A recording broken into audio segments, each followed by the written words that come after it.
का समय दरकार है। रोहित। ठीक है, शायद मैं आपके पास लौटूंगा। मेरे साथ डॉक्टर वीएन झा भी हैं, मैं उनके पास चल रहा हूँ। डॉक्टर झा, आपने पहले बहुत डिटेल में सारी चीज़ों को मुझे बताया। आपने थ्रस्ट का जिक्र किया। मैं ये जानना चाह रहा हूँ कि जब इतनी दूरी का कोई भी विमान होता है और बोइंग जैसा बड़ा विमान, तो बहुत सारे मल्टीपल चेक्स उसके नीचे ग्राउंड पर होते होंगे। तो क्या उसमें ये सारी चीज़ें जो आप बता रहे हैं कि थर्स्ट नहीं वो पकड़ पाया, और आपने बताया कि पहला ठहराव करीब 1.2 किलोमीटर्स के आसपास होता है, 4000 फीट, लेकिन ये 625 फीट पे आकर ही नीचे जाने लगा, थर्स्ट नहीं पकड़ पाया। तो ये चीज़ें क्या उन चेकअप्स में नहीं पकड़ी जाती है कि ये ऐसा हो सकता है? देखिए, इसके भी सेंसर्स होते हैं। हाँ। यूजुअली आज के जो एडवांस्ड लाइनर्स हैं, जैसे 787 है, इसमें कई लेवल के सेंसर्स लगे होते हैं। एक फैक्टर हम लोग जिसको कहते हैं रिडंडेंसी, कि मतलब अगर मेन सिस्टम अगर फेल हो गया तो जो उसका स्टैंड बाय है वो उसको इमीडिएटली वही काम करे जो कि मेन सिस्टम करता है।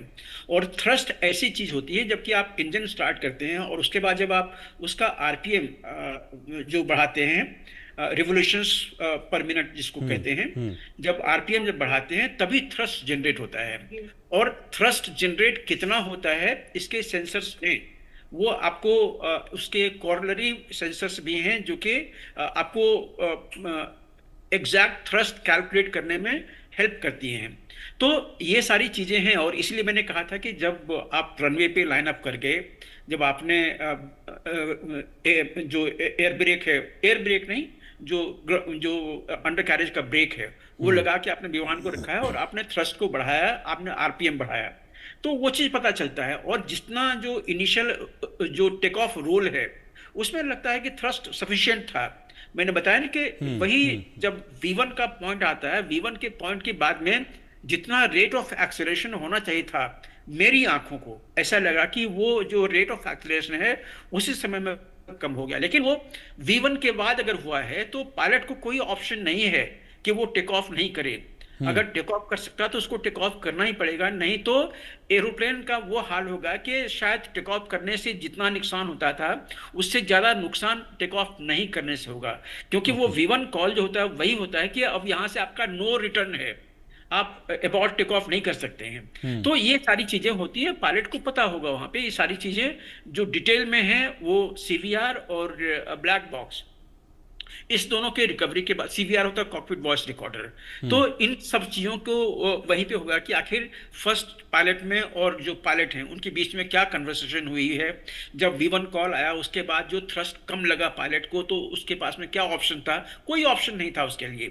तो ये सारी चीजें जो हैं वो आपको अभी जब हम लोग वो क्लिप देखते हैं, 2 वीडियो क्लिप, एक जिसमें के टेक ऑफ रोल के बाद एरोप्लेन ने टेक ऑफ किया हुआ है, लेकिन जितनी गति से ऊपर उठना चाहिए था वो नहीं उठा है, वो स्लगिशली ऊपर उठा है, उसके बाद लेवल हो गया है और फिर नीचे आना शुरू हो गया है। तो ये सब जो चीजें हैं, और उसी में मेडे का कॉल दिया हुआ, SOS कॉल दिया हुआ पायलट ने।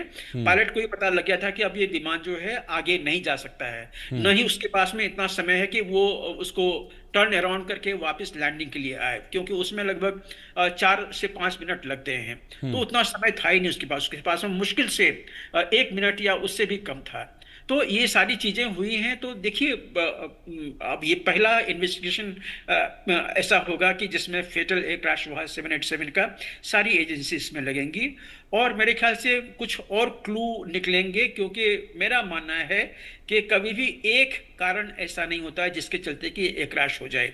यूजुअली एक से ज्यादा कारण होते हैं, और वो प्रथम दृष्टया हमें दिख रहा है, क्योंकि सिर्फ एक इंजन का पावर कम नहीं हुआ है, दोनों इंजन का साइमल्टेनियसली पावर कम हुआ है। तो ये सब चीजें जो हैं वो इन्वेस्टिगेशन के इन्वेस्टिगेटर के सामने में होंगी, देखा जाएगा आगे कैसा होता है। 2 एक चीजें और भी आती है समझ में कि यूजुअली जब पायलट ने देखा कि हमारे पास में और दूसरा कोई चारा नहीं है, हमें कहीं पे क्रैश लैंडिंग करनी होगी, तो आप कभी देखिएगा विमान को जब वो लैंडिंग के लिए आता है तो उसका नोज थोड़ा सा ऊपर होता है और वो इस तरह से आके लैंडिंग करता है। वही एग्जैक्टली एटीट्यूड इस समय में था जहां के भी जाके वो बिल्डिंग से टकराया, हॉस्टल से टकराया हुआ है। तो हॉस्टल से टकराने के बाद फिर विमान जो है वो अनस्टेबल हुआ होगा, और उसके बाद वो बॉल ऑफ फायर वहां पे हुआ है, वो सारी आग लग गई है। एक बहुत बड़ी चीज जो होगी, कि एक आदमी जो सीट नंबर 11A पे बैठा हुआ था वो बच गया है, भगवान का लाखों लाख शुक्र है। लेकिन वो किस तरह से बचा, कैसे बचा, और वो चलते हुए वहां से हटा है, तो कैसे ये मिराकल हुआ, ये भी एक बहुत बड़ी चुनौती होगी लोगों को इन्वेस्टिगेशन करने के लिए, कि अगर एक अकेला निकला तो बाकी क्यों नहीं निकल पाए। ये भी जानने की शायद उत्सुकता होगी, खास करके उसमें जो ह्यूमन फैक्टर स्पेशलिस्ट जो होंगे, यूजुअली हमारे ब्रांच के एविएशन मेडिसिन स्पेशलिस्ट होते हैं, वो ये चीज जरूर जानने का प्रयत्न करेंगे कि मुझे अगर लगता है कि स्पेशलिस्ट की टीम शायद उस शख्स से भी बातचीत करेगी। हालांकि भगवान की दुआ से अभी वो ठीक है, अभी प्रधानमंत्री उससे मिले हैं, उसका हालचाल जाना है, तो उसका बताना भी बड़ा इंपॉर्टेंट रहेगा, क्योंकि हालांकि वो हमने देखा तो तस्वीरों में कि वो मुश्किल से 10-12 सेकंड थे। मतलब यहाँ जिस B1 पॉइंट का आप जिक्र कर रहे हैं सर, वो B1 पॉइंट वहां से टेक ऑफ करती है फ्लाइट, और उसके बाद मैक्सिमम मतलब 10 से 12 सेकंड में वो नीचे गिर जाता है। तो इन 10 से 12 सेकंड में ही हुआ जो कुछ हुआ, फिर चाहे वो जिसका आप थर्स्ट का जिक्र कर रहे हैं या फिर इसके बचने का जिक्र कर रहे हैं।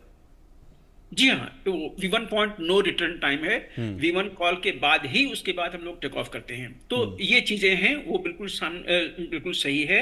अब ये जो इंडिविजुअल है, इसको शायद कल भी इसने कुछ कहा था कि पहले धमाका हुआ उसके बाद क्रैश हो गया, तो अब वो किस धमाके की बात कर रहा है, क्योंकि जो हम लोग दोनों क्लिप देख रहे हैं विमान का, चाहे पहला वाला चाहे दूसरा वाला, उसमें कोई स्मोक ट्रेल नहीं देख रहे हैं कि कोई ऐसा धमाका हुआ है जिससे कि आग लग गई है या कुछ और हुआ है, या धमाके के बाद कुछ चीजें वहां से बिखर गई हैं, चीजें गिरने लगी हैं विमान से। ऐसा कुछ भी हमें दिखाई नहीं दे रहा है उस दो क्लिप में।